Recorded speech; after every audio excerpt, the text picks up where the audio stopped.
The sea was always cruel in Dunsmire, an old fishing village clinging to the black rocks of a forgotten northern coast where fog moved like breath and the wind never stopped howling through the crooked chimneys of salt-bitten homes.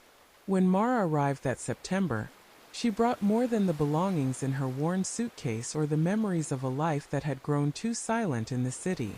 She brought the weight of an old promise, the kind lovers whisper beneath sheets and stars, the kind that breaks when the person it binds vanishes beneath the waves without a trace.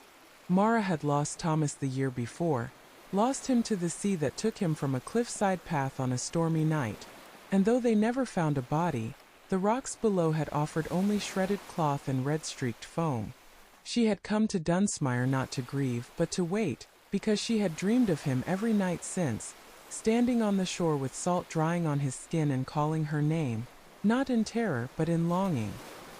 The townspeople spoke little to her, their eyes wary, their words tight. Dunsmire did not welcome outsiders, and it certainly did not welcome the kind who asked about missing men or the strange songs that drifted up from the water after midnight. She rented a crumbling stone cottage on the cliff's edge, its shutters warped and its roof scarred by storms, but it had a view of the sea and that was all she wanted. Each night she stood at the edge of the cliff in her heavy coat, watching the horizon vanish beneath the thickening fog, listening for a voice that had once warmed her every morning. And then one evening she heard it, faint at first like wind slipping through keyholes, but unmistakably Thomas, calling her name with that old tenderness and a hunger she had never heard in him before.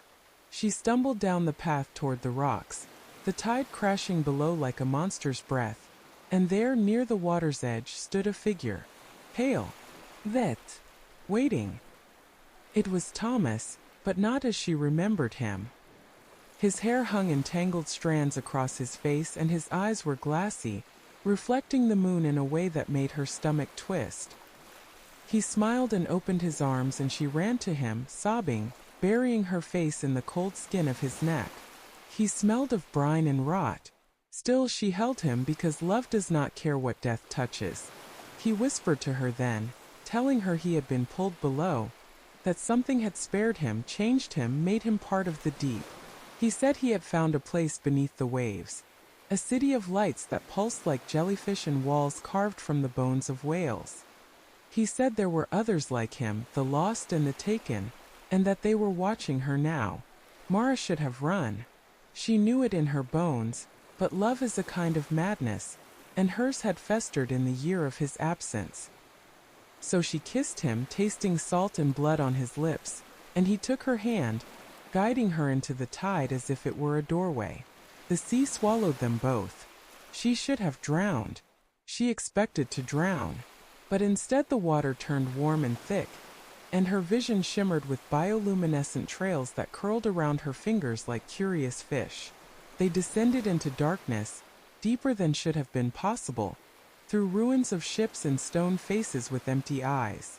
The city Thomas had spoken of unfolded before her, alive with movement and strange geometry, and everywhere she looked, pale figures floated, watching. They welcomed her with silence and smiles too wide, and when she tried to speak, no sound escaped her throat. Days passed, or perhaps weeks. There was no sun below, only the pulse of that terrible city. Thomas stayed close, his love fierce and possessive, and she felt herself change, her skin pale and her breath unneeded, her thoughts tangled with dreams of drowning. She should have felt fear, but all she felt was a growing coldness and a voice that was not hers whispering in the tide. One night, she followed a trail of lights to a chamber lined with mirrors of dark coral and saw herself not as she had been, but as she was now. Her eyes no longer belonged to her. They were the eyes of the deep. She returned to Thomas and asked if this was what he wanted for her. He hesitated, then nodded, and his smile was mournful. He said he had tried to resist the pull of the city, had tried to hold on to himself for her, but the ocean does not give back what it takes. Mara wept then, though no tears came, and she kissed him once more, a kiss not of reunion but of goodbye. She turned and swam upward, her body resisting, the pressure tearing at her limbs. The city screamed behind her, a sound that shattered bones in the mind. She broke the surface alone, coughing salt, crawling onto the rocks beneath the moonlight, now weaker, smaller. She returned to the village soaked and half mad, and though the people did not speak to her, they watched her now with something between fear and pity. Each night she walks the cliffs again, searching the tide, hearing his voice in every wave, knowing he waits in the dark below, still in love, still lost. She dreams of him calling her home, and one day she will answer. Not because she is lonely, but because no love escapes the deep. She wandered the cliffside in silence for weeks, the wind combing her hair into snarls and the sea below whispering in a voice only she could hear, sometimes sweet, sometimes pleading, sometimes cruel. And though the townsfolk avoided her, whispering behind shutters and crossing themselves when she passed, she began to see them for what they were, descendants of those who had once bargained with the deep, who had learned long ago that the ocean was not only water and salt, but a living thing, that listened and remembered. And Mara, with her hands blistered from the cold and her dreams stitched with images of phosphorescent halls and rooms made of bone, began to understand that the village had not been built on the cliffs by accident, but placed there like an offering. Its generations fed slowly to whatever waited below, and Thomas, her beloved, had not been the first taken, nor would he be the last. One morning, just before dawn, she found a shrine buried in a thicket of sea thorns near the lighthouse ruins, a circle of stones stained with wax and old blood, and in its center lay a tangle of hair that she recognized as her own, although she had never been there before. She stared at it, heart rattling, and felt the cold press of the tide at her ankles despite standing dry on the hilltop. And when she turned, a girl stood behind her with eyes like barnacle shells and a smile full of jagged coral, saying nothing before vanishing into mist. From that moment Mara was never alone, though no one ever came near her. She would feel fingers braid her hair in her sleep, cold and precise, and once woke to find salt crusted over her eyes and a ring of teeth, small, human, arranged around her bed like a wreath. Yet she did not leave. Her love for Thomas, though eroded by fear, still held. Some nights she dreamed not of the city beneath but of their time above, the way he had looked at her that spring by the river, hands wet with clay, or the way he used to hum when making coffee, and those memories kept her anchored as she prepared for the final crossing. She read the tides, watched the moon, and when the storm came, as she knew it would, she stood on the shore wearing the dress he had loved, her skin marked with old scars and new sigils she did not remember drawing. The wind howled like a beast dying and the waves rose taller than the houses. As lightning split the sky, she walked into the sea, the water greedy and warm, pulling her down with hands she could not see. This time there was no city, only darkness, vast and swallowing. She felt herself stretched and unraveled, her bones coming apart and reforming in strange patterns, her thoughts unspooling like threads across the deep. Then came Thomas, not as before, but vast and luminous, his body shaped by tide and silence, his eyes no longer human but endless and old. He held her, and in his embrace she felt what remained of her humanity bleed away. He did not speak but pressed his face to hers, and she understood what he had become. Not a man saved, but a man changed, claimed by a hunger older than the stars. He loved her still, in a way that was wrong, in a way that pulled her apart, and as they drifted deeper she knew that love was no shield here. They danced among the ruins of ships and the skeletons of whales, their fingers entwined, their lips meeting with the cold of the grave between them. She began to forget her name, her past, even her voice, but the memory of loving him stayed, bright and sharp, a wound that would never heal. One day they reached the throne, a living coral structure that pulsed with blood and breath, and Thomas knelt before it, offering her like a gift. She did not resist. She was no longer Mara. She was a song of salt and sorrow, and as the throne opened like a mouth, taking her in, she watched Thomas turn away, his face unreadable, and she understood he had always known it would end like this. The sea does not return what it takes. It merely holds it in different shapes. On the cliffs above, the village watched the storm pass. The wind died, The tide receded. A girl stood at the edge, her eyes pale and her smile full of tragedy, her hair dark with seaweed. The sea had chosen again. The love between them had survived death, but not the deep.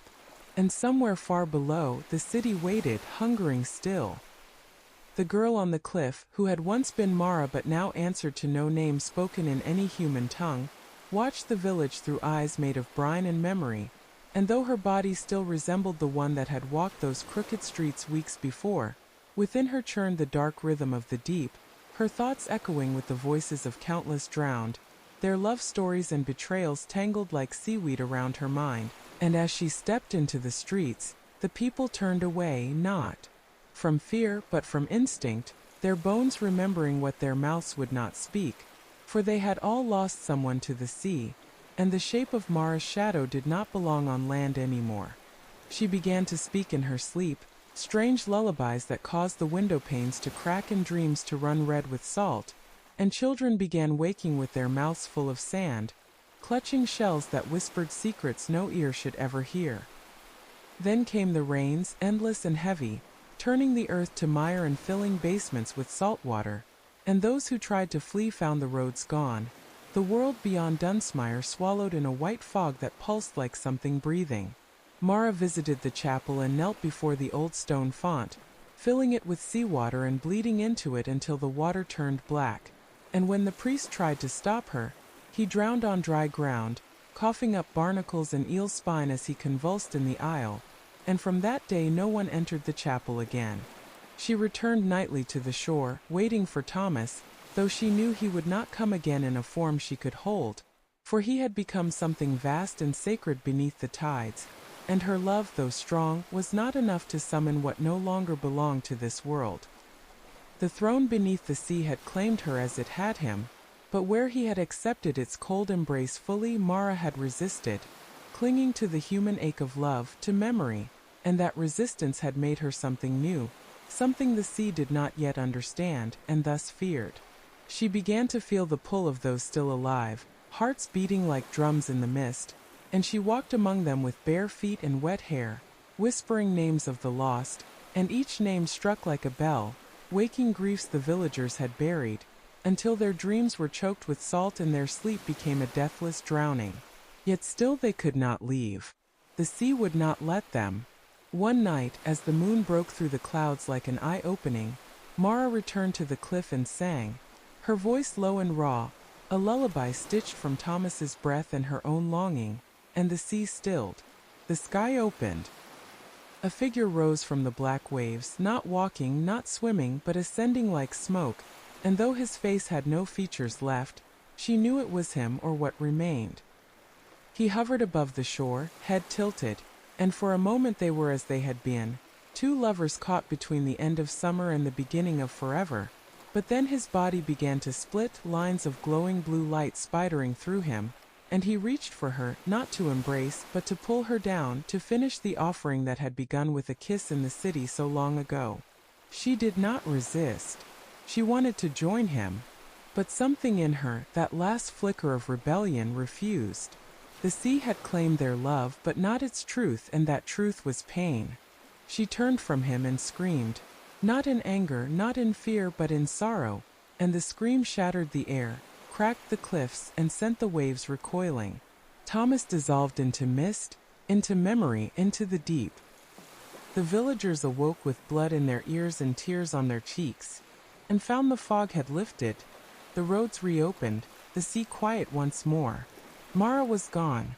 No body, no footprints, only her voice sometimes in the spray, and the feeling that love, once pure and soft, had turned sharp and heavy, too much for the world to carry. Those who stayed rebuilt the chapel, not with stone, but with driftwood and salt-crusted bones. And inside they placed no cross, only a black mirror that reflected not their faces, but their regrets.